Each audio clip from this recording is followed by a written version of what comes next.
Haldi nokkuð öruggur sigur þótt að það bara nýjust í lokin á móti sterkuliði Tindastóls í Blúhöllinni í kvöld. Hverju hlýtur að vera ánægð með þessa frammistöðu hjá Keflavík? Já, mér finnst við bara flottir. Við byrjum leikinn ógnarsterkir og seinni hálfleikinn líka mjög sterkir og við náum einhverjum 20 vantarlega, ég er ekki alveg 100% en 20 stig forskoti. Svo fannst mér svolítið svona fókusi fara frá leiknum eftir að ókeiku dettur í gólu og svona við hættum að fókusa á leikinn og vorum alltaf mikið að spá í honum en kannski skiljanlega því að ég held að þetta séu slæm meiðsli.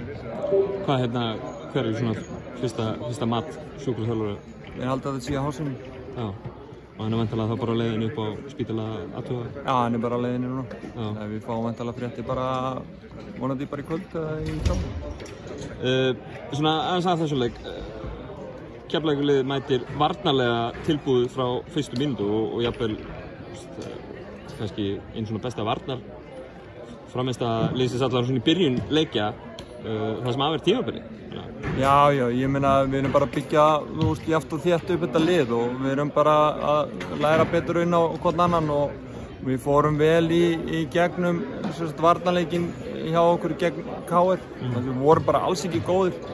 Vorum vel í gegnum hann og ákveðum að reyna að gera betur í þessum leik og gera þetta svolítið meira í krafti og stóla svolítið á hvern annan. Við sannarlega gerum það þetta. Stutt á milli leikja allavega í þessari viku hjá okkur. Við erum í 8 úrslitum VÍS bikarkeppnina núna bara beint eftir helgina móti toppliði fyrstu deildarinnar í Haukum. Menn ekki bara spenntið fyrir? Jú, ég meina það er bara hörku leikur. Ég meina þetta er 8 úrslit í bikar og saman hvernig þú lendir á móti. Þetta er bara 1 leikur og þú voru bara að taka þeim sem kemur og vera klár. Því að annars er þetta bara út. Það er sama hvaða lið þú ert að skora á móti. Frábært, takk.